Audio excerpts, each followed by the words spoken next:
만나면 좋은 친구 MBC.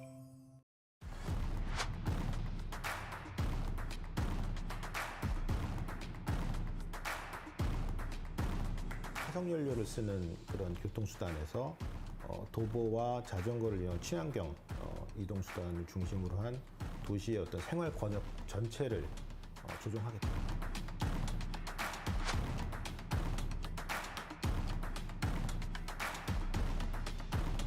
어려운 여건 하에서도 그 지역의 특성을 살리고 또 그 지역의 여러 가지 여건들을 잘 해석을 해서 거기에 걸맞는 15분 도시를 만드는 것이 우리 목표가 될 것입니다.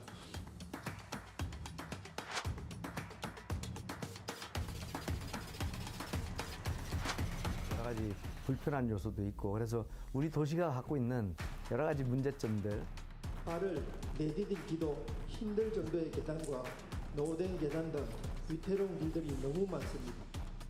자동차보다 사람을 위한 공간으로 일대가 확 바뀌지 않겠나라는.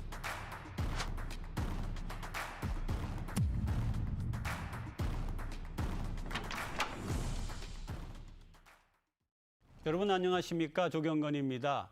시사 포커스는 오늘부터 5주간 부산 인구 소멸과 도시구조 변화를 함께 고민해보는 기획보도 사라지는 부산 미래도시 해법은을 방송합니다. 정은주 기자 나와 있습니다. 안녕하세요. 네, 어서 오세요. 네. 정 기자, 우리가 부산 인구 문제는 몇 차례 다뤄왔고요. 그래서 오늘 방송은 그 연장이라고 볼 수 있겠고요. 또 5차례에 걸쳐서 방송한다는 것은 그만큼 굉장히 중요한 문제라는 거죠. 네, 그렇습니다. 오늘부터 전해드릴 내용은 말씀하신 것처럼 그 속보라 보셔도 무방할 것 같습니다. 다만 이번에는 인구 감소와 고령화에 맞춰서 특히 부산의 도시 구조를 어떻게 변화시켜야 할 것인가에 대한 접근이라고 보시면 될 것 같습니다. 네, 오늘 첫 보도는 15분 도시라고요. 15분 도시는 걸어서 또는 자전거 같은 친환경 교통수단을 이용해서 15분 안에 문화, 의료, 교육 같은 생활 필수 시설에 접근할 수 있는 도시를 말합니다.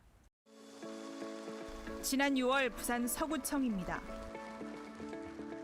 서구 주민과 서구청장, 대학 병원장, 지역 기업인, 박형준 부산시장까지 300여 명이 구청 강당을 가득 메웠습니다. 서구 주민을 대상으로 한 15분 도시 비전 투어 현장입니다. 15분 도시와 관련해 주민들의 의견을 적극 수렴해 주민이 필요한 정책을 만들겠다는 취지입니다. 이날은 서구 주민들이 직접 선택한 2가지 지역 수건 사업에 대한 발표와 토론이 이어졌습니다. 구덕 문화공간 숲치유센터와 아이들이 마음껏 놀 수 있는 어린이 복합 놀이시설, 누구나 오기 쉬운 넓은 주차장이 조성된다면 더 많은 주민들이 방문하여 자연 친화형 15분 도시 거점 공간으로 거듭날 것이라고 생각합니다. 서구는 손질이 시급한 계단이 1,800개나 됩니다. 단순히 계단이 많은 것이 문제가 아니라 발을 내디딜기도 힘들 정도의 계단과 노후된 계단 등 위태로운 길들이 너무 많습니다. 이웃들의 발표를 지켜본 방청객, 즉 정책평가단은 서구의 최우선 과제로 좁고 가파르고 불편한 삼복도로 계단길 문제 해결을 꼽았습니다.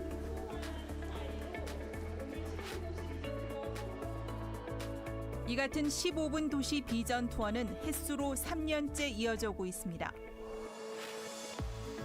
2년 전 이맘때 사구를 시작으로 한 시즌1이 부산 16개 구군 전역을 한 바퀴 돈 뒤 마무리됐고 시즌2는 올해 3월부터 시작됐습니다.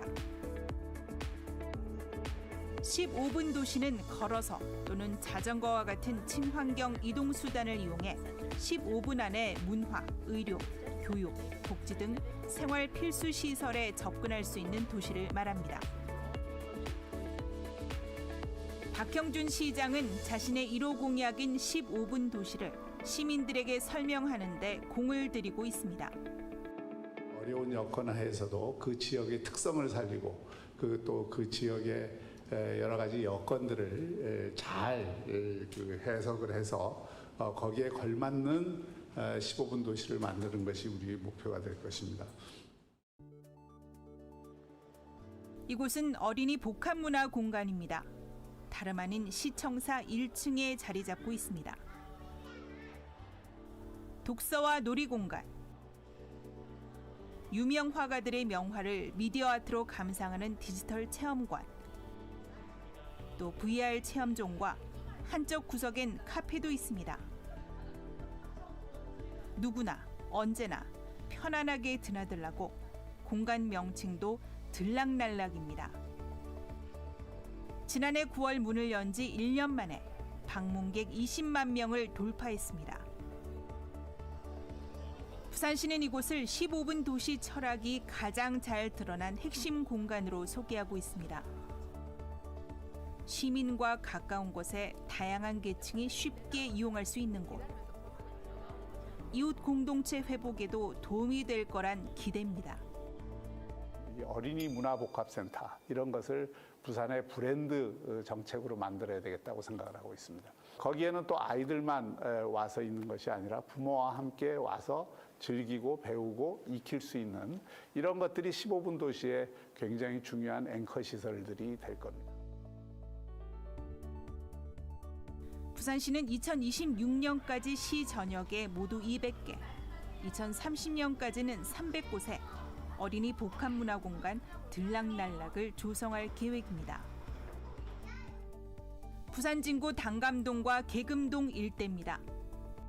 동쪽으론 부산 시민공원이, 북서쪽으론 백양산이 둘러싸 있고 동의대역 등 지하철 2호선 5개 역사가 지납니다. 부산시는 이 일대를 15분 도시의 첫 번째 시범지역, 이른바 제1차 해피챌린지 생활권으로 정했습니다. 주거지도 많이 밀집해 있고 또 주변에 상권도 있고 또 경사지다 보니까 이제 여러 가지 불편한 요소도 있고 그래서 우리 도시가 갖고 있는 여러 가지 문제점들, 특징 이런 게 가장 많이 갖고 있는 지역이라서 사업진의 당감동 당감서로 일대입니다. 4차선 도로 양쪽으로 오래된 아파트 단지들이 밀집해 있습니다. 당감서로 300m 구간 일대는 폭이 좁고 긴 모양의 선형 공원으로의 변신이 추진 중입니다. 시간당 40대도 안 되는 이 일대 차량 통행량, 4차선 도로치고 넓은 22m 도로폭을 줄이면 차선을 유지하고도 공원 조성이 가능할 거라는 게 부산시의 판단입니다. 한 10초에 한 대꼴로 차량 수요가 그렇게 많지 않은 공간이긴 합니다. 정방향 공원보다는 선형 공원을 조성을 해서 생활권과 생활권을 걸으면서 연결시키고 연결시키면서 격차를 완화하고 공동체를 형성하기에는 이 또한 걸어서 15분 안에 지역 주민들이 공원을 이용할 수 있게 하기 위한 건데 빠르면 내년 상반기 공원 문을 연다는 계획입니다.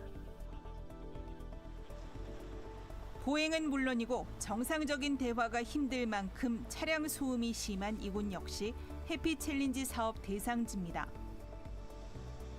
수정터널과 백양터널을 잇는 백양관문로, 백양대로, 가야대로, 가야고가교가 동서로 오가면서 사람보다는 자동차가 우선이 돼버린 곳입니다. 해피챌린지 사업에는 차량 통행을 위해 없애버렸던 가야대로 보행로 한 켠을 되살리는 것도 포함됩니다. 양측면에 있던 보행 환경, 보행로를 2010년에 자동차 우회전 공간을 확보해 준다는 명목으로 보행로를 없애버렸습니다. 잃어버렸던 그 보행로를 다시 복원하는 그런 사업들을 기획하고 있습니다. 이처럼 보행로, 자전거 길 등을 확보해 접근성을 높이고 공원 등을 조성해 도시의 생태 환경을 개선하고 들락날락 같은 복합 거점 시설을 마련하는데 당감 계금 생활권에만 300억 원 가량이 투입됩니다. 사업이 마무리되는 시점은 2025년.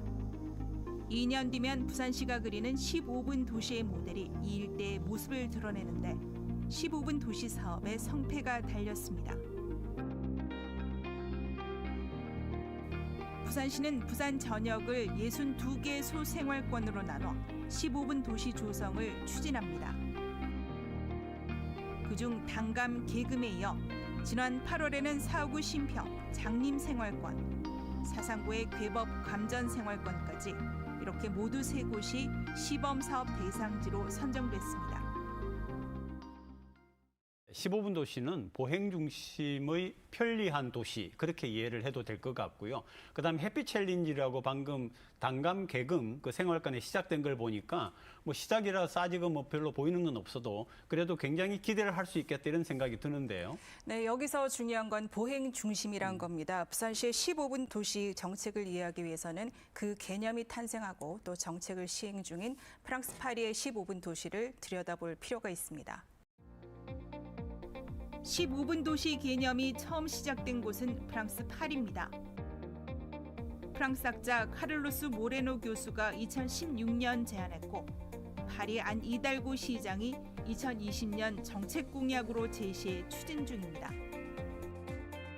파리시가 설명하는 15분 도시는 집에서 걸어서 또는 자전거로 15분 안에 학교와 직장, 의료시설 등은 물론이고 운동과 쇼핑, 산책 등 필요한 서비스를 모두 이용할 수 있는 곳입니다.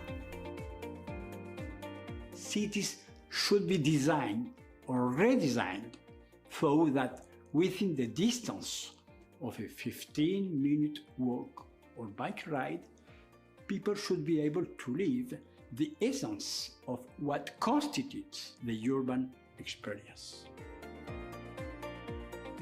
파리 외에도 호주 멜버른과 미국 포틀랜드가 20분을, 중국 상하이 15분 등 세계 각국이 이른바 N분 도시에 도전하고 있습니다.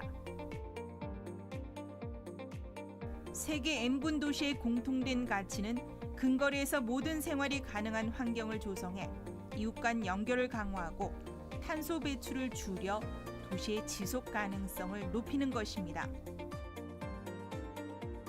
화석연료를 쓰는 그런 교통수단에서 도보와 자전거를 이용 친환경 이동수단을 중심으로 한 도시의 어떤 생활 권역 전체를 조정하겠다라고 하는 그런 개념이라고 할 수 있습니다. 국내에서는 부산이 가장 적극적입니다. 박형준 부산시장이 후보 시절 제1호 공약으로 15분 생활권을 제시한 이후 대표 생활권 조성까지 가장 앞서 나가고 있고 제주도는 내년 초까지 기본 구상을 만든 뒤 시범지구 4곳을 선정해 15분 도시에 도전합니다. 서울은 30분 보행 일상권 조성을 추진 중입니다. 걸어서 30분 안에 일자리와 여가 문화, 상업 등 다양한 기능을 누릴 수 있도록 한다는 건데 올 연말까지 시범 대상지를 정하고 2025년 3월까지 관련 용역을 진행합니다.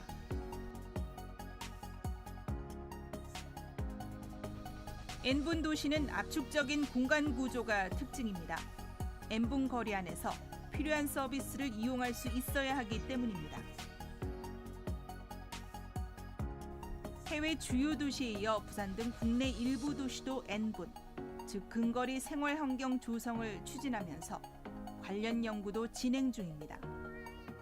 저희 연구원에서도 15분 도시가 한국에서는 어떻게 적용을 될 수 있는지에 대한 연구가 컴팩트 시티나 도심융합 특구나 이런 식으로 도시 공간에 적용할 수 있는 구체적인 연구들이 진행이 되고 있습니다. 행정구역 단위의 현행 도시계획은 시민들의 일상생활 공간을 고려하는 데 한계가 있다며 N분 도시 관련 시간과 공간의 거리를 단축시켜 지역 여건에 맞는 도시 형태와 밀도를 가질 수 있도록 생활권 계획을 추진하겠다는 겁니다.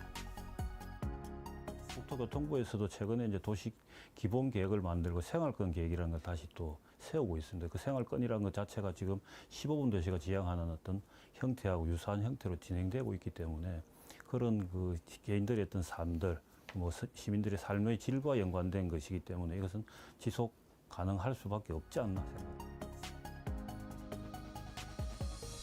압축적이고 밀도 있는 공간 구조는 인구 소멸 위기의 미래 도시가 지향해야 할 가치로 평가받기도 합니다. 인구 소멸에 직면한 부산의 경우는 더더욱 그렇습니다. 공공 서비스가 이렇게 제공이 되려면 어느 정도의 밀도, 어느 정도의 인구수가 확보가 돼야 되는데 이 확보되는 거의 기준이 불확실하다라는 관점에서 본다면 그런 15분 도시의 개념을 적용한다면 이런 공공 서비스의 이제 균일한 공급에도 어느 정도는 기여를 할 수 있지 않나라는 기대를 가지고 있습니다. 결국 부산 도심의 슬럼화와 동서 균형 발전, 원도심의 인구 이탈, 이런 난제를 해결할 대안으로도 여겨지고 있습니다. 세계 주요 도시의 여건에 맞게 15분, 30분이 되니까 N분 도시라고 하는 네네. 거군요. 굉장히 재밌고요. 부산 같은 경우에는 지금 인구가 굉장히 줄어들고 있기 때문에 결국은 인구 소멸 때문에 밀도를 높이고 공간을 압축해야 된다. 이런 의미가 좀 생기는 것 같습니다. 핵심은 이 15분 도시를 부산에서 어떻게 실현할 거냐인데 어떻습니까? 네, 물론 쉬운 과제는 절대 아닙니다. 산지가 70%가 넘는 부산의 지형적 특성을 고려했을 때 다양한 생활 편의 시설에 15분 안에 접근한다. 무리일 수 있습니다. 특히나 부산은 도시 기반 시설이 이미 어느 정도 다 갖춰진 도시입니다. 15분 안에 이런 시설들이 없다고 해서 새로 짓거나 또 기존 공간들을 다 부수고 새로 바꿀 수도 없는 그런 노릇입니다. 지난 8월의 어느 주말, 부산 진구 개성고등학교 강당입니다. 동양과 동평, 동평여중 등 인근 3개 중학교 학생들과 백양마을 주민 등 1000여 명이 한자리에 모였습니다. 올해로 5번째를 맞는 백양마을 청소년 축제를 즐기기 위해서입니다. K-팝 춤과 노래, 공연이 이어지고 각종 부스에는 볼거리, 살거리가 넘칩니다. 이날 축제는 학생들과 지역 주민들이 함께 만든 것입니다. 5년 전 마을 축제에 몇몇 학생들이 무대 공연을 한 것이 계기가 돼 주민들이 먼저 학생과 학교 측에 제안했습니다. 오늘 축제에서 아이들이 공연을 하는 걸 보고는 아이들만의 무대가 필요하구나라고 느끼고 저희 마을 분들이 학교에 얘기를 해서 동네에서 아이들 축제를 열어줄 테니까 같이 한번 해보지 않겠느냐고. 주로 백양 가족공원에서 열린 축제는 코로나 시국 때는 줌으로도 진행되다 올해 처음 학교 강당을 빌려 진행하게 됐습니다. 날씨 변수가 적고 많은 사람이 안정적으로 모일 수 있는 공간. 이 일대에선 학교가 최적지였습니다. 행정구역 명칭보다 백양산 아래, 백양마을로 부르는 게 더 익숙한 이곳 주민들. 다양한 마을 공동체를 만들어 이웃과 함께하고 있는 주민들이 발로 뛰어 얻어낸 성과였습니다. 그리고 그 중심엔 학교라는 공간이 있습니다. 인구가 자꾸 줄잖아요. 학생 수는 주는데 학교 공간은 남아돌아요. 그래서 그게 평생교육 공간으로 아주 적당하거든요. 그래서 주민의 교육과 문화적 욕구를 학교 공간에서 충분히 누릴 수 있다고 생각합니다. 그래서 학교 공간이 좀 개방됐으면 좋겠어요. 수영구의 한 초등학교. 학교 운동장과 구에서 운영하는 체육시설이 붙어 있고 건물 일부는 운동장 쪽으로 아예 들어와 있습니다. 학교 복도와 이어져 있는 2층 대강당은 주민들은 물론이고 학생들도 체육 수업 등에 활용하는 공간입니다. 멀리 가지도 못하고 또 가격 면에서 시설 면에서 거의 주민들한테 만족하다고 볼 수가 있어요. 15분 생활권 내에 학교와 직장, 의료, 운동, 문화 등 시설들에 대한 접근이 가능하려면 한 공간을 다양하게 활용하는, 즉 시설의 복합화가 꼭 필요하다는 지적입니다. 학교가 대표적 공간입니다. 생활권 내에 학교만큼 고루 분포된 곳이 드물기 때문입니다. 9년 전 지어진 수영 구민 체육 시설이 그 작은 예시가 될 수 있습니다. 이처럼 주민에게 학교 문을 열어 학교 시설을 다양하게 활용하는 것은 학생 안전 등을 이유로 아직 갈 길이 멉니다. 교육부도 지난 3월 학교 복합시설 조성 계획을 내놓긴 했습니다. 구도심엔 도심 공동화에 따른 유휴 공간인 학교에 주민 편의시설을 조성하고 농어촌 학교엔 지역 공공, 문화, 복지 기반 시설을 갖추는 등 지역별, 학교별 특성을 고려한 방안인데 이제 시작 단계일 뿐입니다.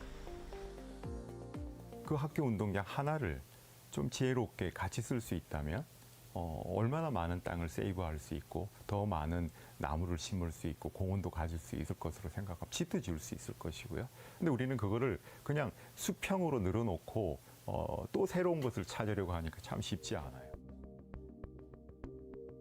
차량 중심의 도시를 보행 친화 도시로 체질 개선하는 것도 쉽지 않은 도전입니다. 15분 생활권 시범지구로 선형공원 조성을 추진 중인 단감서로 일대에는 벌써 공원 조성에 반대하는 플래카드가 나붙었습니다. 사람을 위한 공간으로 다시 만들어 나갈 건지에 대한 것은 지역사회에서 한번 고민을 같이 해볼 필요는 없지 않아 있습니다. 지금 저희들이 조금 사회적 합의를 거치고 공원화시켜 놓으면 자동차보다 사람을 위한 공간으로 일대가 확 바뀌지 않겠나라는 그 기대가 있죠. 도시 전체 면적의 약 70%가 평균 10도 경사지이고 전체 인구의 76.7%가 경사지에 거주하는 부산의 경우 15분 생활권 조성은 특히나 어려운 도전입니다. 2008년 이후 15년 가까이 40%대에 머물러 있는 대중교통 수송 분담률을 높이는 것도 과제입니다. N분 도시, 15분 도시의 가장 핵심이 보행과 대중교통인데 사실은 그 두 가지 측면에서 삼복도로를 보면 너무 열악하죠. 걷기도 쉽지 않고 수직으로, 그리고 또 대중교통도 매우 열악합니다. 그렇다면 기존의 대중교통과 보행 환경을 그대로 두고 삼복도로의 15분 도시를 추구한다? 이건 사실 불가능한 일입니다. 재개발, 재건축으로 대규모 아파트가 속속 들어서면서 골목길이 사라지고 있는 것도 보행 중심, 15분 생활권의 확대를 가로막고 있습니다. 무엇보다 이런 산적한 과제들을 해결하면서 도시의 체질을 완전히 바꾸는 거대한 사업이 끈기 있게 지속적으로 진행될지, 자칫 벽에 부딪혀 하드웨어 위주의 또 다른 도시재생 사업이 되지 않을지 하는 우려들도 벌써부터 나오고 있습니다. 영상에서 본 주민과 학생이 함께 만드는 축제는 굉장히 인상적이고요. 15분 도시라는 게 꽤 괜찮은 접근법으로 보입니다. 그런데 또 이상과 현실의 차이가 있고 부산이 가진 특수성 때문에 오는 한계도 있는 거죠. 네, 시간도 많이 걸릴 거고 또 넘어야 할 산도 많습니다. 행정만으로 해결될 일도 아니고요. 시민들의 인식 전환 그리고 사회적 합의도 필요합니다. 15분 도시는 인구 감소 또 인구 구조의 변화하고도 상관성이 높잖아요. 네, 특히 초고령화 또 인구 소멸을 동시에 고민하고 있는 부산의 특수성을 감안할 때 부산형 15분 도시가 필요해 보입니다. 다음 주는 이 문제 짚어보도록 하겠습니다. 네, 정 기자 수고했습니다. 네.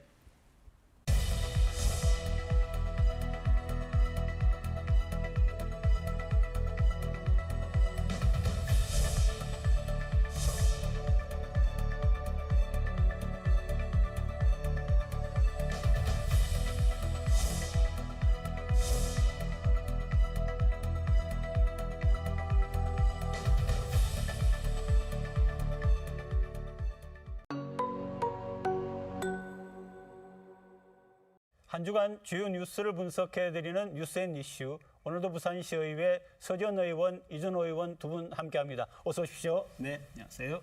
낡고 오래된 목욕탕의 화재 위험성.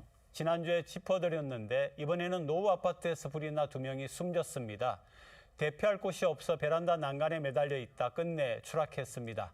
영상 보고 얘기 나누겠습니다.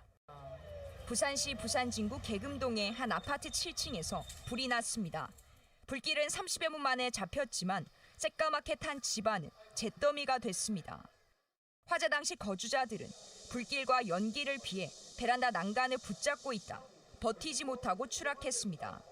40대 한국인 남성과 장모인 베트남 50대 여성, 3살 남자아이 등 3명입니다. 저는 외국에서 엄마가 아 키워주러 왔어. 거실에서 연기하고 막 불이 이러면 확 오니까 여자분이 먼저 뛰내리고.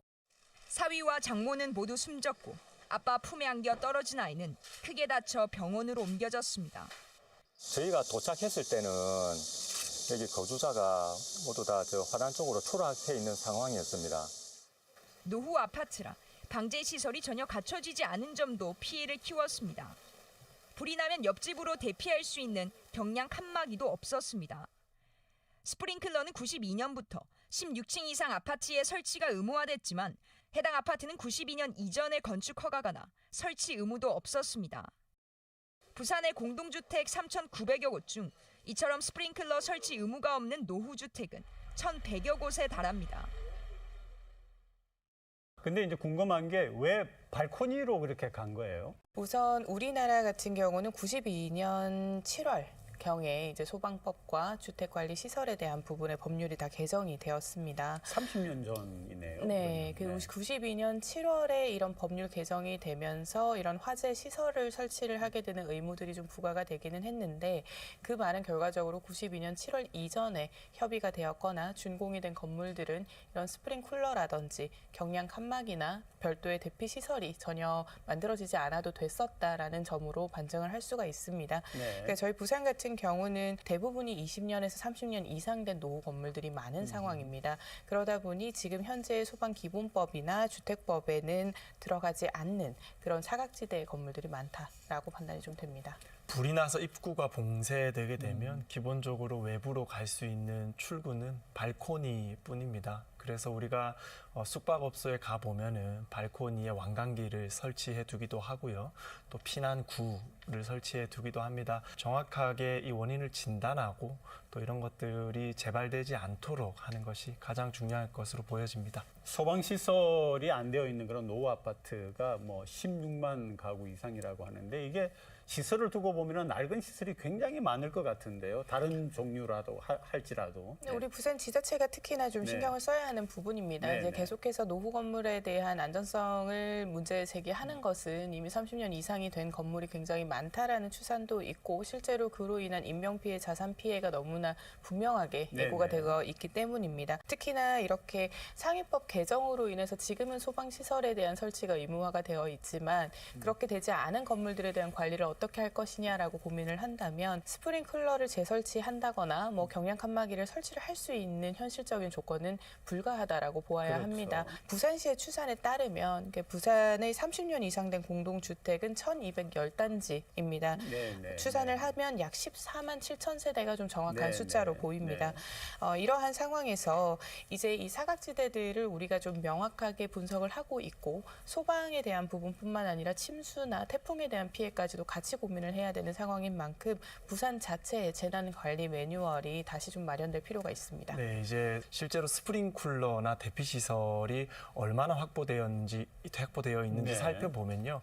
57%의 스프링쿨러 보급률, 그리고 36%의 대피 시설 보급률에 그치고 있습니다. 거의 절반을 넘지 못하는 수치죠. 그래서 이렇게 많은 통계에서 노후 아파트들이 얼마나 취약한지를 우리가 확인하고 있기 때문에 행정에서 더 이상 미뤄서는 안 되는 문제라고 저는 생각을 합니다. 그리고 가장 문제의 핵심인 게 92년도 전에 지었던 아파트들에 있어서 발코니에 피난구가 확보되지 못하고 있다는 것입니다. 그래서 피난구를 어떻게 확보할지에 대해서도 우리가 사회적 논의를 좀 이어갈 필요성이 있겠다라고 진단합니다. 노후 아파트 같은 경우에는 사실은 전체적으로 동간거리가 좁다든지 이런 문제가 있는데 불법 주차가 되어 있다든지 해가지고 소방차의 진입이 굉장히 어렵다라고 하는데 이런 부분에 대해서는 좀 엄격하게 뭔가를 정하는 게 필요하지 않는가요? 네, 이제 아파트마다 소방차의 지정 주차대가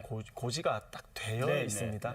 그런 곳에는 주차를 하지 않는 시민의식이 당연히 선행되어야 되는 것이고요. 미국 같은 경우는 차량을 이제 소방 구간에 대어놨을 경우 망설이지 않고 그 차를 견인하거나 또 차로 밀어버립니다. 굉장히 화재 진압에 강력한 행정이 포함되는 것이죠. 하지만 우리나라 같은 경우에는 또 차량을 파손했을 때에 대한 손배의 문제도 걸려있기 때문에 아주 강압적으로 이렇게 집행을 못하고 있는 상황입니다. 근데 그런 부분에 대해서 법이 좀 개정이 돼야 안 됩니까? 아까 이제 미국 말씀하셨는데 벌금도 엄청나거든요. 결국 행정이 모든 것을 관리할 수는 없다라는 한계를 좀 좀 인정을 할 필요가 있습니다.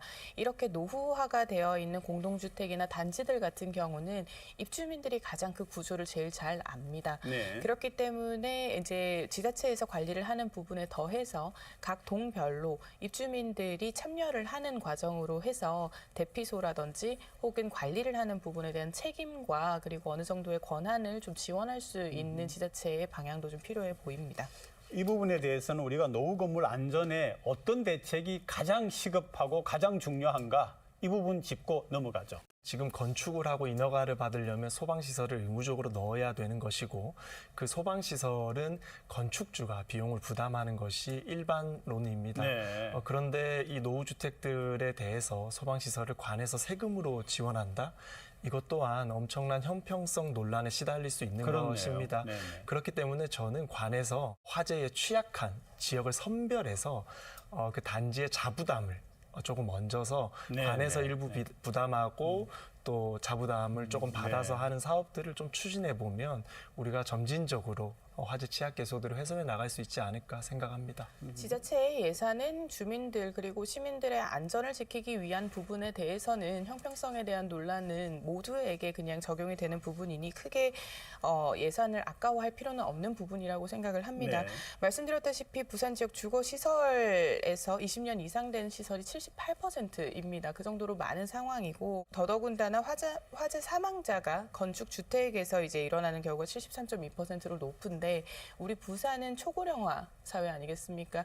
60대 이상의 사망자가 44%가 넘습니다. 네. 화재로 인한 사망에서 네네. 말씀인데요. 그 말인즉슨 노후주택에 거주하고 있는 60대 이상 그리고 사회 취약계층 같은 경우는 이렇게 화재가 발생을 했을 시 화재 시설도 없는 상황에서 화재 인지 자체가 좀 지연이 되면서 더 큰 화재로 이어지는 경우가 많기 때문에 네. 초반에 예방을 할 수 있고 그리고 빠르게 대피를 할 수 있게 관리를 하는 것이 중요합니다. 그렇다 보니 회의비 정도만 들여도 충분히 할 수 있는 아파트 관리나 그리고 아파트 주민에 대한 참여율을 높이는 것이 가장 지금 현실적으로 좀 필요하다라고 보입니다.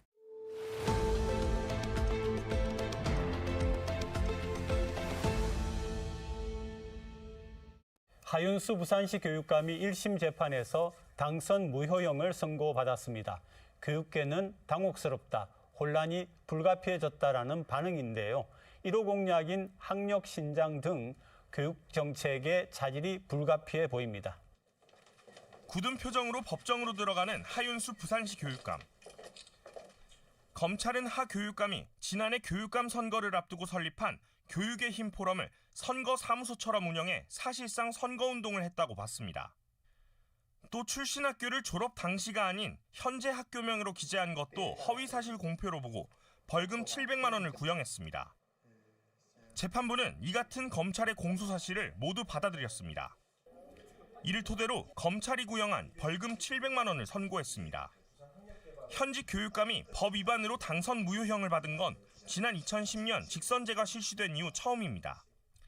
재판부는 당선을 위해 수단과 방법을 가리지 않았고 회피할 방법만을 모색해 비난 가능성이 크다고 선고 이유를 밝혔습니다. 이번 선고 결과에 대해서 어떤 부분이 좀 억울하십니까? 하 교육감은 선고 직후 자신의 SNS를 통해 지금까지 추진했던 교육 정책을 흔들림 없이 추진하겠다고 입장을 밝혔습니다. 상급심에서 100만 원 이상의 벌금형이 확정될 경우 당선 무효가 돼 하 교육감은 직을 잃게 됩니다.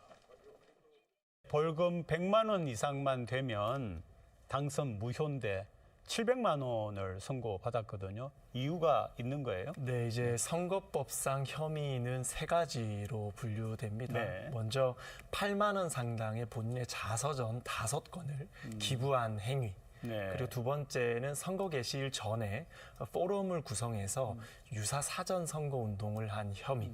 그리고 세 번째는 출신 학교를 적지 않고 지금 변경된 학교명을 적시한 적은 행위. 거죠. 총 네, 세 가지로 분류됩니다. 1심에서 당선 무효형인 700만 원을 선고받았는데요.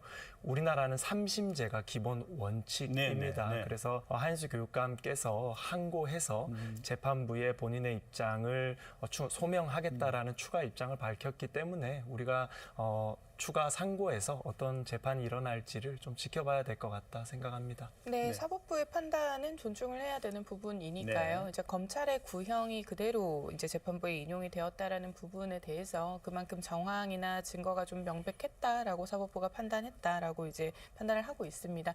다만 물론 시민분들을 포함해서 이제 부산시 의회도 그리고 교육청도 굉장히 충격을 받은 상황이기는 해서 이 공백이 최소화될 수 있는 부분으로 좀 집중을 해야 한다라고 보입니다. 중요한 거는 그거 같아요. 학력 신장, 교권 신장, 또 교육 격차 해소 이런 주요한 그런 정책들을 내세우고 사실 좀 강하게 추진한다 이런 이제 평가를 받아온 부분이 있지 않습니까? 그런데 이렇게 되면은 이제 차질이 생기는 건가 하는 걱정이 있거든요. 법적인 문제가 있다면 물론 책임을 져야 되는 것이고 지금은 재판 과정 중에 있기 때문에 사법 리스크가 존재하는 것은 사실입니다. 그래서 이럴 때일수록 사실은 의회의 역할이 더 중요합니다.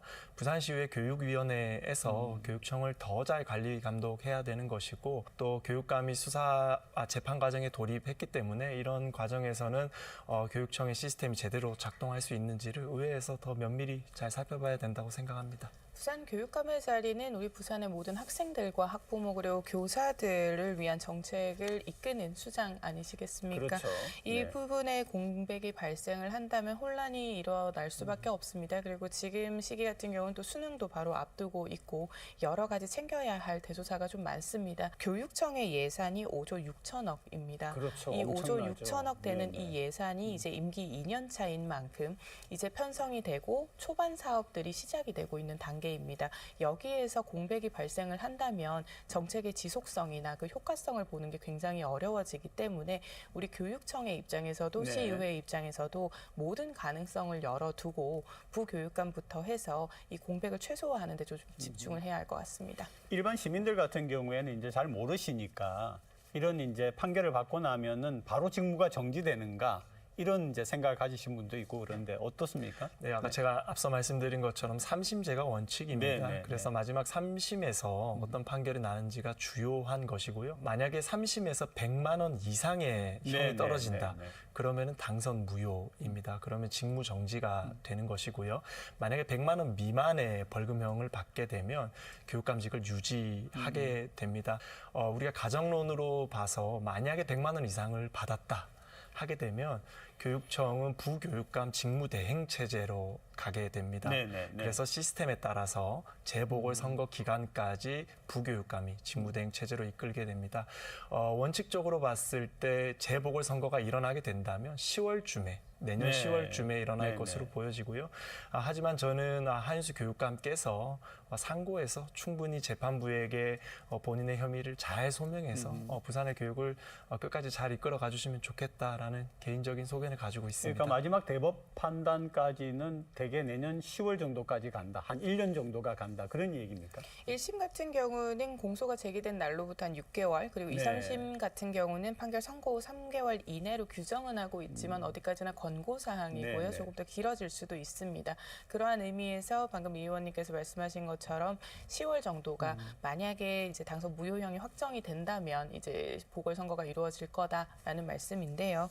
기관장의 부재는 결국은 방향성의 상실이고 그리고 이제 책임의 부재로 이어집니다. 우리가 재난이나 좀 특수한 상황에서도 장이 출장을 간다거나 부재한 부분을 비판하는 게 바로 이러한 내용 때문입니다.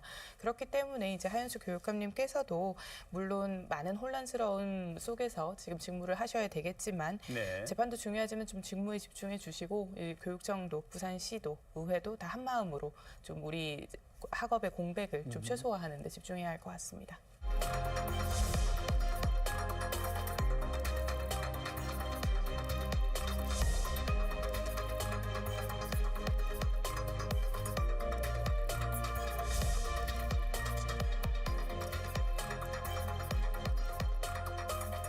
조곤조곤한 목소리로 가서 물 마시고 와서 자식 코를 가더라고요.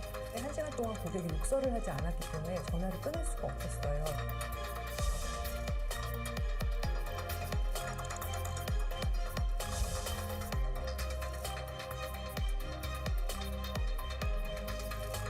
부산시 구석기는 우리 고생 사람들을 따라서 제가 확답을 드릴 수 있는 영상이고요.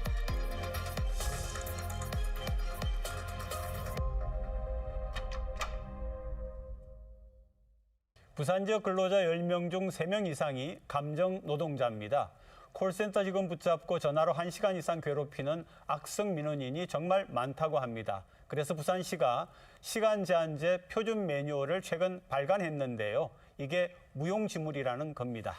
감정 노동자 어떻게 정의할 수 있고 어떤 직종들이 있습니까? 감정 노동자라고 한다면 뭔가 불만 접수라든지 고객의 그 불만을 이제 해결해 드리는 역할을 좀 하고 있는 직종들이 많이 들어가 있습니다. 그래서 친절함을 베이스로 이제 서비스를 제공하는 직무들이 대부분 포함이 되고요. 콜센터를 좀 포함을 해서 이제 판매원이라든지 식당 종업원까지 많은 부분들이 감정 노동자라고 보일 수 있을 것 같습니다. 부산시의 감정 노동자 수가 정확하게 몇 명이 되는지 이게 실태 파악되어 있습니까? 네, 이제 굉장히 저는 이 감정 노동자라는 단어에 대해서 좀 사전적으로 찾아봤더니 좀 재밌게 접근했습니다. 사전적으로는 판매업, 대여업, 개인 대여. 서비스업, 사회, 복지, 보건, 돌봄업, 그리고 제일 중요한 게 등이 들어가 있습니다. 이 등에는 무수히 많은 직업군들이 포함될 수 있는 것이거든요. 그래서 우리가 지금은 감정 노동자가 52%라고 그 통계를 가장 주요하게 보고 있지만 52%. 사실은 통계가 너무나 상이합니다. 그렇겠죠. 네. 이것은 무슨 말이냐면 감정 노동자가 어디서부터 어디 직군까지 들어가야 될지에 대해서 우리가 아직까지 범주화를 하지 못하고 있는 것입니다. 그래서 고객의 대상을 모르기 때문에 처방도 할 수 없는 그런 상황이다라고 저는 생각합니다. 부산시가 작년에 감정 노동자 권익 보호 기본 계획이라고 하는 걸 수립했다고 해요. 그래서 이제 감정 노동자 권익 보호에 앞장서겠다라고 했는데 실제 현장이 좀 그래서 나아지고 있는지 궁금한 거죠. 네, 이제 감정 노동자와 관련된 예산을 애초 6억 정도로 편성을 할 계획이었습니다. 그런데 실제로 검토를 해보다 보니까 결국에는 9천만 원 정도로 편성하는 것으로 많이 깎였는데요. 결론이 났다고 해요. 그런데 여기서 가장 중요한 포인트는 두 가지입니다. 몇 프로인지조차 추산을 제대로 할 수 없다는 것입니다. 왜냐하면 대부분의 노동은 사실은 행복할 수는 없습니다. 대부분의 영리에는 어느 정도 감정이 소비되고 사실은 행복한 상태로 노동을 하는 경우는 거의 없거든요. 그렇기 때문에 우리가 어디서부터 어디까지를 감정 노동자로 볼지를 도저히 범주화하는 것이 불가능하다. 두 번째는 노동권익센터에서 이미 유사 업무를 하고 있습니다. 그렇기 때문에 부산시에서 6억이라는 이 예산을 다시 투입해서 중복 업무를 하는 것은 좀 무리가 있었다. 그래서 이런 차원에서 예산 삭감이 일어났다라고 생각합니다. 그러니까 매뉴얼 적용이나 예산의 그런 부분에서 제대로 안 됐다 이런 얘기인데요. 네, 아무래도 이러한 제도를 적용을 하거나 그리고 정책을 지원을 하기에 앞서서 가장 근본적으로 해결이 되어야 될 부분은 인식 개선의 문제입니다. 기업의 인식 개선이 필요하고 시민 전체의 인식 개선이 필요합니다. 기업 같은 경우는 이렇게 불만 접수나 그리고 소비자를 만족시키는 것에만 집중을 해서 근로자의 감정이 이렇게 상해버리는 상황들을 당연한 직무로 여겨버리면 안 되는 부분인 것이고요. 시민분들도 서비스를 받는 부분이나 서비스를 제공하는 것에 있어서 동등한 인격체로 존엄성을 좀 존중을 해줘야 하는데 그러한 부분에 대해서 권리에 대한 의식이 좀 잘못되어 있는 부분은 개선이 필요한 부분입니다. 실제로 80.2%의 우리가 특수 직군의 감정 노동자라고 분류되는 분들이 폭언이나 인권 침해를 겪었다라고 답을 했습니다. 주 1회 이상이요. 그러한 비율들을 우리가 좀 살펴보면서 전반적인 인식 개선 캠페인과 제도가 함께 움직여야 된다라고 보입니다. 통계 기법에 있어서 변수 요인이라는 게 없어야 됩니다. 그런데 이 욕설, 폭언, 폭행은 굉장히 주관적으로 받아들이는 것이기 때문에 어떤 명시화된 질문을 하기가 굉장히 어렵습니다. 그래서 이 통계 결과 또한 어느 정도의 수준의 폭언이었는지 어느 정도의 폭행이었는지를 굉장히 구체화시켜서 과학적인 통계 결과를 내는 것이 상당히 불합리적인 그런 통계의 수치이기 때문에 우리가 정확하게 산업군을 명시해서 또 행정에서 지원하는 그 단계가 꼭 필요할 것 같습니다. 근데 제가 생각할 때에 이 악성 민원인에 대하여서 강한 그런 어떤 제재가 가해졌다라고 하는 게 언론에 한번 나가게 되면은 좀 줄어들 것 같은데 이런 이야기는 잘 못 들었어요. 네, 이제 대한민국 국민이라면 다 들어보셨을 거예요. 콜센터에 전화하면 폭언, 욕설을 하면 처벌받을 수 있습니다. 라고 고지를 합니다. 아마 다 들어보셨을 건데 처벌받았다라는 사람은 본 적이 없을 겁니다. 이게 왜 그러냐면 기업에서 이미지 때문에 정말 폭언폭행을 한 사람들을 형사 조치를 하지 않기 때문입니다. 먼저 이제 고용주인 기업에서 본인들의 가족이나 다름없는 사원들을 대상으로 법적으로 아주 안전하게 보호할 수 있는 경영 마인드가 먼저 확립되어야 됩니다. 그리고 두 번째로는 행정에서 제가 지속적으로 말씀드리고 있듯이 콜센터와 같이 정말 지원이 필요한 산업군을 명시적으로 우리가 분류해서 그 산업군들을 중심적으로 지원하는 그런 제도 마련이 필요하다라고 생각합니다. 두 분에게 혹시 감정노동에 하루 체험 같은 그런 제의가 들어온 건 없었습니까? 부산시 의원들께. 아쉽게도 아직까지 그렇게 네. 직접적인 제안은 없었습니다. 저는 이미 정치인들은 50%의 반대 진영에게는 미움받아야 되기 때문에 이미 지금 또 매일 수많은 욕설 전화와 문자를 받고 있습니다. 아, 그러세요? 네, 저희도 감정 노동자시군요. 이제 보니까. 네, 알겠습니다. 감정 노동자분들의 권익을 보호하고 이분들을 지원하기 위해서 가장 필요한 것 좀 지적해 주시죠. 우선은 전반적인 근로 환경의 개선은 반드시 필요합니다. 그리고 시에서 지원을 하겠다라고 기본 계획은 쌌지만 결과적으로는 50인 미만 사업장 정도로 해서 비정규직이나 프리랜서들 같은 경우는 또 보호를 받지 못하는 사각지대에 노출이 되기 때문에 네. 전반적으로 자신이 이러한 감정 노동으로 인해서 피해를 입은 경우에 해소할 수 있는 창구가 우선은 필요할 것이고요. 네. 그리고 근무에 대해서 당연히 보장이 되어야 하는 휴게 시간 그리고 심리 상담이나 여러 가지 고충 토로를 할 수 있는 기관이 또 별도로 설립이 되어야 된다라고 보입니다. 네. 네, 지속적인 재사회화의 플랫폼이 필요합니다.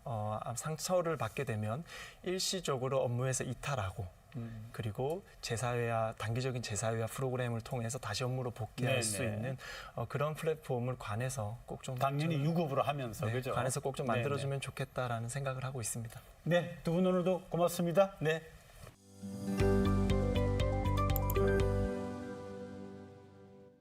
부산에서 열린 한 아프리카 장관급 경제협력회의에서 정부는 참석한 아프리카 38개 나라에 60억 달러 규모의 금융 패키지 지원을 약속했습니다.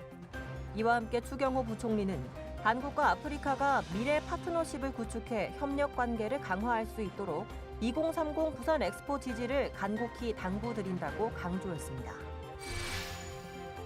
동남지방통계청에 따르면 지난달 부산 지역 취업자는 170만 명으로 지난해 같은 기간보다 3,000명, 0.2% 감소했고 고용률은 1년 전과 같은 58%를 기록했습니다. 실업률은 2.3%로 지난해 같은 기간과 동일하고 실업자는 100명 감소한 4만 1,000명으로 조사됐습니다.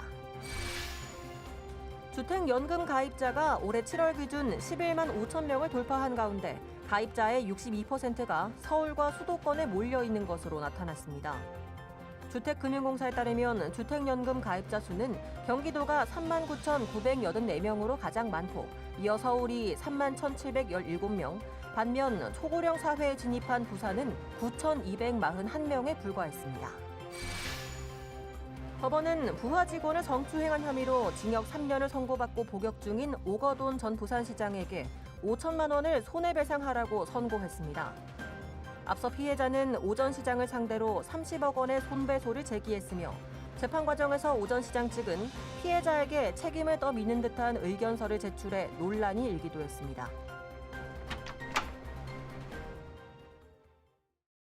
미국 캘리포니아 법대 조앤 윌리엄스 명예교수가 지난달 한 인터뷰 영상에서 한국 합계 출산율이 0.78명이란 통계에 대한민국 완전히 망했네요 와 하면서 양손으로 머리를 부여잡았습니다.